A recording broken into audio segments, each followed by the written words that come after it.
Hello, everyone. Today we're going to be talking about immigration to the United States, and this is specifically after the Civil War. Before the Civil War, there really wasn't much immigration to the US. There was a little bit, but after the Civil War, the United States is going to start doing very well financially. There's going to be lots of jobs, lots of money. So a lot of people are going to move to the US. And back then, there was no limits on immigration. For the most part, you just had to show up and you were going to be allowed into the United States. It was very rare that anybody had to return back to their country. I know today it's much more difficult, but back then, you just had to come here and you were allowed to come to the United States. So, we're going to start off talking about immigration trends. Prior to 1871, which is old immigrants, uh, most immigrants to America came from Northern and Western Europe, including Germany, Great Britain, Ireland, Norway, and Sweden. The religion of most of these immigrants were Protestant, usually lived on farms, and most of these immigrants were skilled workers. Skilled workers means they were trained, they were educated in something, whereas that's going to change with the new immigrants. The new immigrants were from 1871 to 1921. And most immigrants came from Southern and Eastern Europe. So as before, it was Northern and Western. Now it is Southern and Eastern, including Italy, Greece, Poland, Russia, present-day Hungary, and former Yugoslavia. Many also came from Asia, such as China and Japan. And the religion of most of these immigrants were Catholic, Orthodox, or Jewish. They usually lived in cities where it used to be farms, and most of these immigrants were unskilled workers. They tended to work at factories and didn't have education or training. Why did they come here? Immigrants came to America seeking freedom and better lives for their families. And also, there's jobs here, there's money, there's better opportunities. Same reason why a lot of people immigrate to the United States today. Impact of immigrants. Immigrants made valuable contributions to the dramatic industrial growth of America. Chinese workers helped build the Transcontinental Railroad, which is shown here, and Slavs, which are from Slovakia, Italians, which are from Italy, and Poles from Poland, worked in the coal mines of the East. This is a coal mine right here. It's a dangerous job, and a lot of immigrants held those jobs. Immigrants worked in textile and steel mills in the Northeast, as well as the clothing industry in the New York City. So most immigrants are going to the Northeast, such as New York City. It's where all the jobs were. If you remember, after the Civil War, the North is doing very well. Immigrants are not going to the South. The South, not a lot of jobs. It's farming, very poor. So there's not a lot of immigrants going there.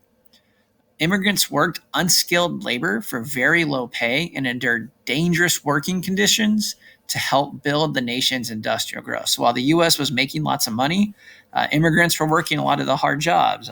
Sometimes children had to work these jobs because their hands can fit inside these machines, but it was very dangerous. People would lose their hands. In the mines, they would collapse, they would fall. Trains, you had to use explosions. It was a very dangerous job. Here's some more examples. This person's not wearing a helmet, but they're building a skyscraper. Someone else in a mine. Immigrants from Europe entered America through Ellis Island in New York Harbor. Their first view of America was often the Statue of Liberty from Ellis Island, and the Statue of Liberty became known as a symbol of freedom. Statue of Liberty right here, and these immigrants are on Ellis Island. So the first thing they saw was the Statue of Liberty. So this is the Statue of Liberty right here. Ellis Island is actually in the back right here. And this is another photo of Ellis Island, and that's the Statue of Liberty. So back then, if you're an immigrant coming from Europe, you had to stop on this island, and you just went here, you registered, they did a health check, and after a day or two, you're able to go. That's all you had to do, get to this island, and you're allowed to come to the U.S. Immigrants began the process of assimilation, which means learning a new culture, into what was termed the American melting pot, a place where there's many cultures and ethnicities while settling in ethnic neighborhoods and growing cities. So a lot of cities started to have ethnic neighborhoods where people from one culture would move to. Some people might say Colmore's like that today. There's a lot of Central Americans living in Colmore. But But the U.S. is also a melting pot. Justice is a good example of that. There's many cultures and ethnicities here. We have people from over 50 countries, over 50 languages, so it's very diverse. Immigrants and their children worked hard to learn English and American customs and to become American citizens. And public schools served an essential role in assimilating immigrants to America. And public schools are still important for that today. A lot of immigrants come to school in the United States. They learn English and they start learning about American culture, things like 4th of July, Thanksgiving. They start to assimilate. However, unfortunately, there starts to be resentment towards immigrants.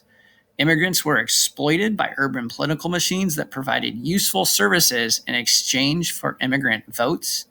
But this increased animosity, hatred towards them. So a lot of immigrants were forced to work for people or vote for things they didn't necessarily agree with.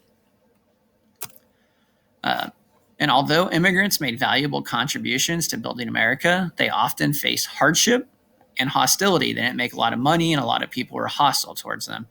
Fear and resentment was based on the idea that immigrants would take jobs for lower pay than American workers would accept. So they're afraid they're going to work for less money.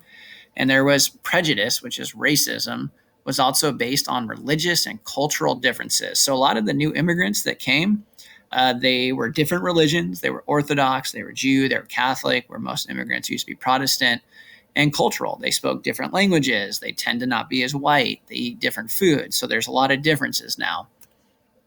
And these are some of the racist things people would say, like this says help wanted, no Irish needed, no dogs and Chinese allowed. So Chinese couldn't go in. It says no Italians allowed. This is one asking for a barber, someone to cut hair. But it says no German need apply. So they don't want people from Germany. So there's a lot of racism. And resentment led Congress to limit immigration through the Chinese Exclusion Act of 1882 and the Emergency Quota Act of 1921. These laws effectively cut off most immigration to America for the next several decades. So I told you before that you used to be allowed to just walk into America. You just signed in and you were able to go. But now the government limits how many people can come. The Chinese Exclusion Act banned Chinese from entering the country. So after 1882, Chinese were not allowed in the country, not a single one. If you were from China, you were not allowed in the U.S., and Chinese already in the country were not allowed to become citizens. So if you were Chinese and already living in the U.S., you were allowed to stay, but you could not become a citizen. But there was no more new Chinese immigrants after 1882. And last one is the Emergency Quota Act of 1821. It started limiting how many immigrants were allowed in the United States and also gave a quota, which is a limit, on how many people were allowed from each country. This law greatly reduced the amount of immigrants from Eastern and Southern Europe. So, for instance, now the United States would only allow 3% immigrants from a country. So this shows an example. There's a lot of people from Europe trying to come in, but they're no longer able to. Only a small percentage are, and that is because of the Emergency Quota Act of 1921. That's it for today. If you guys have any questions, let me know.